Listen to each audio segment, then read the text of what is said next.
Hey everybody, welcome back to Schoolhouse Cracked. I'm Brett Derickson, school administrator, longtime educator, here with my close friend Dr. Marcus Motor Chandler. And so today on Schoolhouse Cracked, we have a major event coming up, and we want to know, and we're going to talk about the battleground. Love is a battleground of the experience of teachers on Valentine's Day in a public school. Oh yes, it's a mess. Terrible day, and it's happening next week.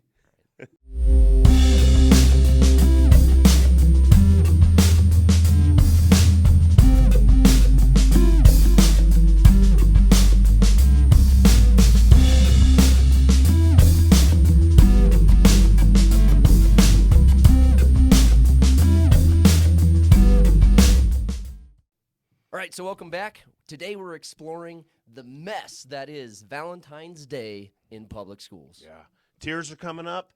Tears are coming up. A little bit of like makeout's going to happen, I think, a little bit this year.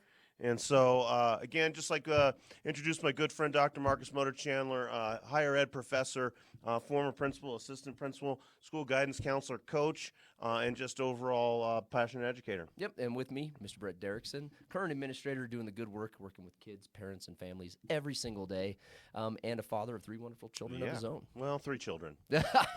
So I guess let's start, like, what was your experience in school when you were a kid with Valentine's Day? Give me the good, the bad, and the ugly. Yeah, let's go with the timeline approach again. Okay, Remember, I don't know, you and I there's a difference in our ages. We're certainly of the same generation. You can't tell by our hairlines. But I'm older, and so some of these there's a technological crossover between you and I. But do you remember, like in elementary school, we used to build like a Valentine's Day box. Yeah. And we'd get to decorate our Valentine's Day box. An entire day. Yes.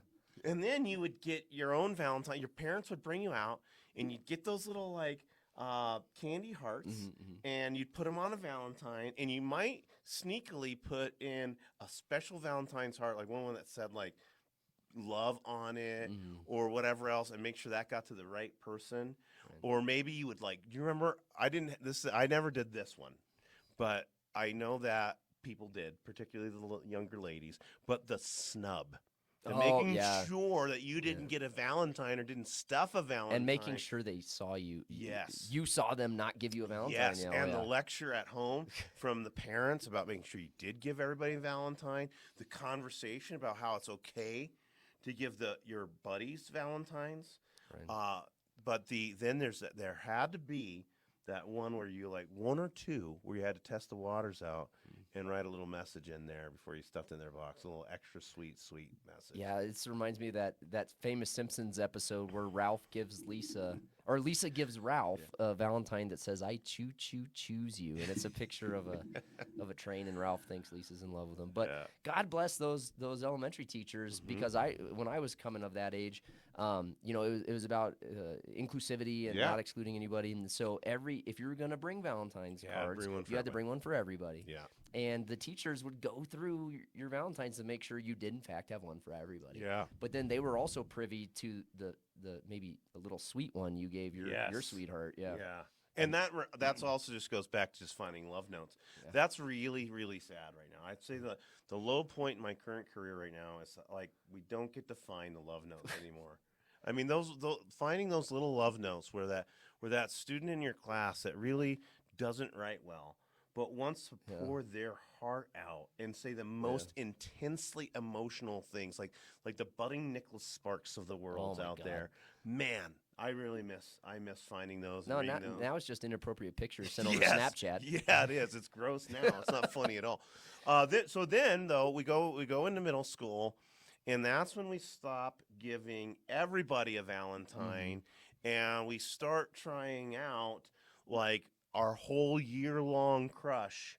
Is this the day that I reveal myself to my Valentine? Well, let's classify. Let's describe in middle school the demonstration of affection for the first time on Valentine's Day. Yeah. What you've seen that look like? Because I've seen a little 6th grade boy show up in a tuxedo with flowers to spring upon his boat. Yes. His interest. Yes. and in absolute shock, her having no idea. Yes. Yeah. There's the young man, usually a geeky dude. And he's overdressed for the moment, right? He's definitely got like a red tie on, probably usually black suit, red tie, and he's like way overdressed for it. Then he gets to school and kind of realizes, oh my gosh, my buddies and I all talked about dressing up. And I'm the only one that did it. Yeah, but I'm the only one that did it. But the other one, though, and this is just so hard to say as two males on here, but if we don't tell the truth, then we're not, for real. But like, then there's the classic middle school female who decides it's time to like throw everything she's got out there. So she typically dresses according to regular trends and looks nice, but then all of a sudden on Valentine's Day, short red dress. Yeah, and you're like, whoa, didn't you? Yeah. Who bought that for you? Like we're approaching dress code issue here. Yeah. That's one of my favorites. But then we get to high school, and I spent the majority of my public education career at high school, and kids go two different directions, right? You're the group of kid who you're all in, and Valentine's Day is again this massive demonstration of affection for either somebody you're already in a relationship with, or somebody you're trying to get into a relationship with, or you could give a shit less. Yeah. Like I don't care about Valentine's Day. Yes. I'm not interested in any of my peers. Yes. Like if anything, I'm just gonna show up with a box of chocolate I got for myself and rub it in people's faces. Yes. Yeah. Or it also happens in high school where one of the two, it's not always a male or female thing, but one of the two really way overdoes it, probably because mom or dad at home is trying to like help with their romance.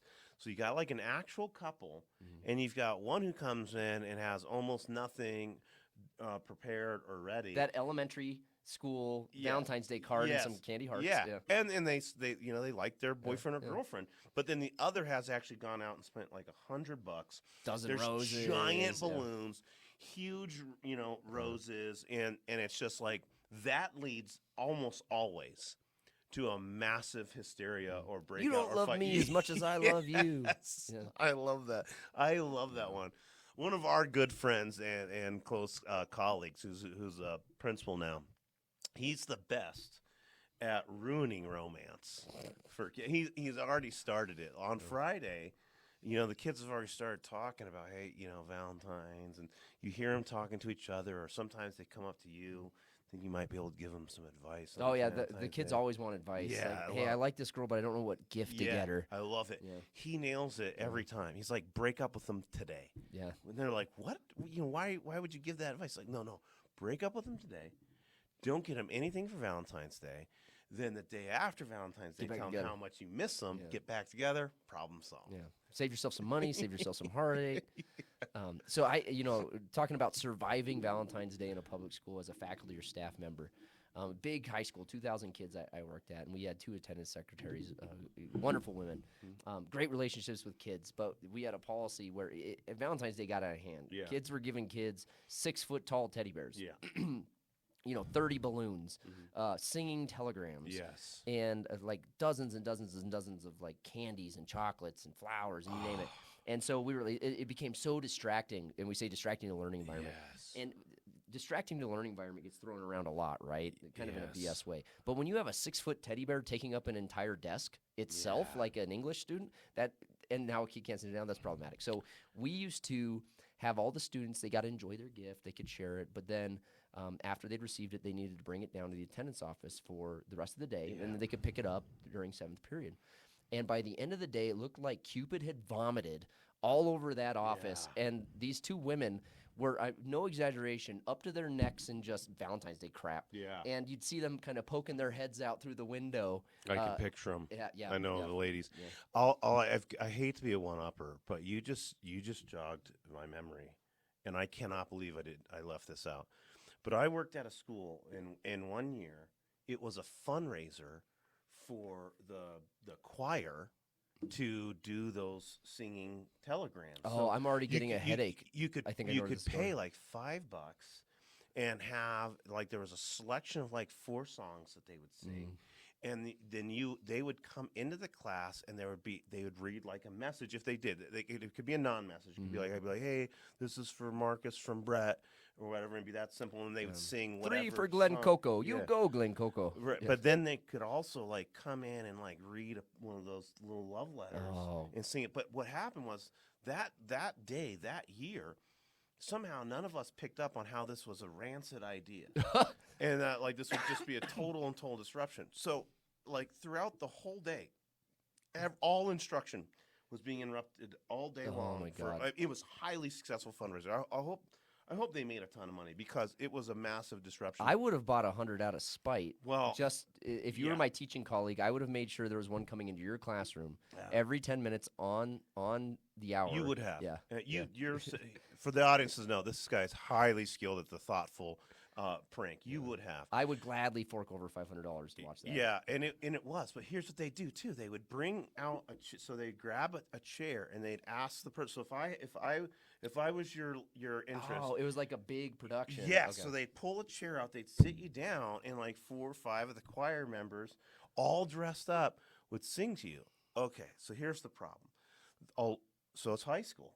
Yeah. So it's these choir students. The gentlemen were in bow tie tuxes, but the ladies were in like shiny dresses, and some of them were simply just provocative. Yeah. So I mean, we were dealing with this all day. Here's the worst, though.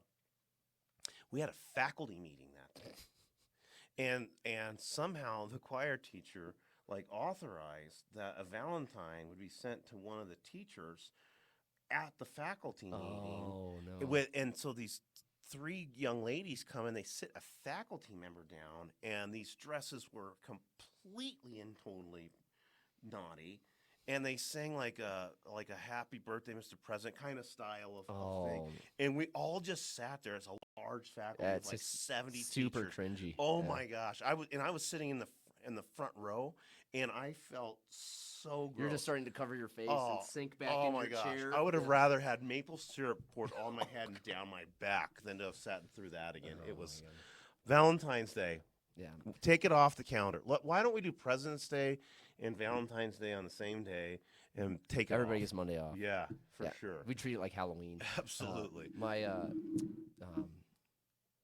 My experience with Valentine's Day is a little bit different because I never had that experience as a kid in high school. I wasn't really, in relationships in high school, and then you get into college, and then everybody's got money, and then you get caught up in that arms race of like of spending money, and I never understood. Then I became a school counselor, and I got to see the other side of it. And I would say, other than a major community traumatic event, the emotional trauma I would see on Valentine's Day in my counseling office was unseen the rest of the school year. Similarly, like I got you really nice gifts and you didn't get me anything. But the worst, Brett, is if I gave you 12 dozen roses, and by the end of the day, you'd given some of those roses to other people. Yeah. Oh my God! All the switcheroos that take place. I'm actually. We've made it in Valentine's Day into a tragedy in schools, but folks, I'm just gonna say it honestly, we're a few days out from this event, and I can't wait to watch the switcheroos. Yeah, the relationship like shell game that's gonna get played out. Yeah, I mean it's intense. And my heart goes out to kids because. Again, we've said this before on the program. It is real life to them. For them, it is maybe the first time they've put themselves out there. And the social pressure behind it is challenging for adults. Yeah. And the social pressure for a child is unimaginable. No, it Absolutely, is. I think we probably all, as we joke about it, I bet the audience can remember their first Valentine's risk or their major day of disappointment when something didn't come through. And that's a very, very real feeling. And for kids, we almost script this day of either wonder, but usually and we're complicit in tragedy. Like approving candygrams and singing choirs and buying roses from this organization to raise money or whatever. But it is always a little sinister joy to watch how relationships change on that day. It's but there will be tears. So I just want to kind of, if there's a take home here, and we talk about things to do, things not to do. If you're a teacher on Valentine's Day, God bless you. Yeah. Because I'll tell you that if you've got 30 kids in your classroom, maybe 2 of them are actually caring about algebra at that moment. Yeah, Because the other that's true. 28 are worried about next period where they're either going to get or give a Yep. Valentine's Day gift or confess their passion for Yeah. another individual. And for parents, if your kid comes home that day and is having a tough time, it's their world. That's their Yeah, perspective at that absolutely. age. Absolutely. That's a And so great one. just remember that compassion and empathy and understanding and trying to put yourself back in their shoes when you were 14, 15, 16 years old. It's hard the very Yeah. first time you deal with a strong emotion towards another human being and try to verbalize that. It's hard, it's scary, it sucks, Yeah. and kids are going to go through that. So you're going to see it in your classrooms, and your parents are going to see it at home, and just keep that in mind. Yeah, it's definitely for parents. It's definitely an arm around the shoulder or a hug when you get home day for sure. For them, this is real life. It plays out in schools, but the emotion is real and it's super challenging and also not just just a little heads up again how they're interacting with social media again. You are their parent. You can look at their phone and have a clue what's going on with them in their social world because maybe things are breaking down for them and it might seem silly to us. But for them, it's real. It's an authentic time for parents to have conversations with their kids about relationships and how they're doing. Absolutely. And if there's one more takeaway I'd offer for teachers out there, if your school doesn't have a policy like mine did on all the Cupid stuff coming down to the front office until the end of the day and you have this stuff in your classrooms, something I did with younger kids, I don't think I could get away with this with 17, 18-year-olds or college-age students, but I called it St. Valentine's Tax. And I made up a history Yes. around St. Valentine's that St. Valentine, and there's a lot of history there obviously within the church, but he was persecuted because he was collecting so much tax. Yeah. And so we honor St. Valentine by collecting tax for gifts in his name. Give me some And chocolates. so for every box of heart-shaped box of chocolate of 20 chocolates, I would take one chocolate, and I don't eat a ton of sweets. But by the end of the day, I would have enough sweets in a bag, and I bring them home to my wife. Yeah, it's National Sick Tummy Day for Yeah. teachers coming up. Yeah. Absolutely, for sure. So just be mindful of what's happening with your kids. As always, we just wanted to tackle something that's topical and timely. And so if you've got tales from the trenches about what you've seen as a teacher or parent on Valentine's Day in public schools, let us know. It's a fun day. It's a scary day for kids, but it can also be one of those formidable moments in your life. Yeah, and take back and just write us a story of something crazy that you did or some heartbreak, and let us kind of just share with the audience and just so that we can remember that that school, one of its biggest challenges, it is a coming of age story. It is where we develop our identity, our sense of self, our confidence, our interests, and so on and so forth. And figuring out how to be in relationships with others is a huge part of it. So if you find your classroom looks like Cupid vomited all over it, subscribe to our YouTube channel, comment below, be sure to download us on all of your favorite podcast channels. Find us on Facebook and Instagram. As always, with me is Mr. Brett Derickson. We'll see you in our next episode. Thank you.